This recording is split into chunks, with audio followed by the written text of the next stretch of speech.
நம்ம மொழியே அழிஞ்சு மணிப்பிரவாளம்னு கொண்டு வந்தானுங்க இந்த பசங்க. இன்னைக்கு வரை நம்ம எழும்பலை.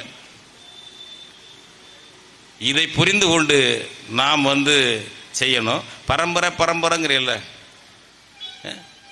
அம்மா என்பது தானே பரம்பரையாக சொல்லி வந்தோம். மம்மின்னா மகிழ்ச்சி அடைகிற பாரம்பரியமாக அம்மான்னு சொன்னது மம்மின்னு போயிடுச்சு. அது என்ன அம்மா மேலே உள்ள புனிதம் கெட்டு போயிடுமோ, இப்போ பாசம் போயிடுமோ, உறவு கெடுமோன்னு ஏன் சந்தேகப்படலை? அம்மான்னு சொன்னால் மதிப்பு குறைச்ச, மம்மின்னா மதிப்பு, அப்பா என்று சொன்னால் மதிப்பு குறைச்ச, டேடின்னா மதிப்பு. அதை எப்படி கற்றுக்கிட்டீங்க? தமிழில் அர்ச்சனை பண்ணால் மட்டும் பரம்பரையாக உள்ளது போயிடுமோன்னு நினைக்கிறீங்க. என்ன அர்த்தம் அது? அன்னை தந்த பால் ஒழுகும் குழந்தைவாய் தேன் ஒழுக அம்மா என்று சொன்னதும் தமிழன்றோ என்றார் பாவேந்தர். அதை கொண்டு விட்டீங்களே பாவிகளை, சகிச்சுக்கிட்டு தானே இருங்க நீங்க. அப்புறம் உன் வீட்டுக்குள்ளேயே ஒரு அயல் மொழியை கொண்டாந்து வச்சுக்கிட்டு அதில் மகிழ்ச்சி மரியாதை காண்ற நீ அப்புறம் உன் கோயிலில் அப்புறம் எப்படி இருக்கும்? நம்ம திருந்தணும். ஒவ்வொருத்தரும் தற்சோதனை பண்ணணும். தப்பு இல்லை. பொதுநலத்துக்காக தற்சோதனை பண்றோம்.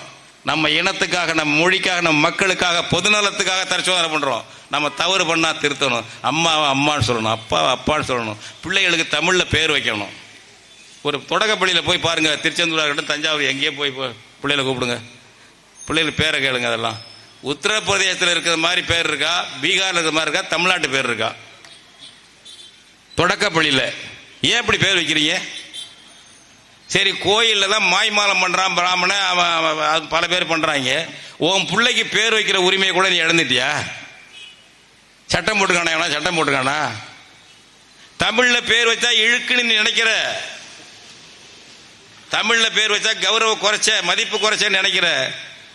அப்புறம் எப்படி நம்ம முருகன் கோயிலில் தமிழில் அர்ச்சனை நடக்கும்?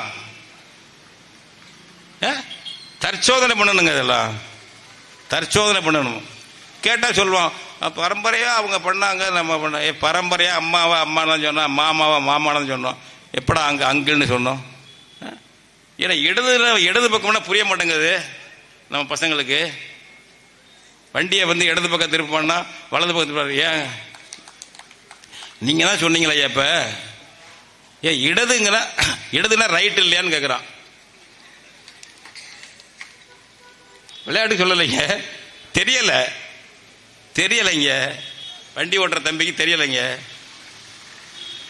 இடதுல நாங்கள் ரைட்டு இப்படி சீரழிஞ்சு போயிருக்கோம். எவனாவது நீ அயல் மொழியை படிக்கலாம், தான் மொழியை இழந்திருக்கானா எங்கேயாவது?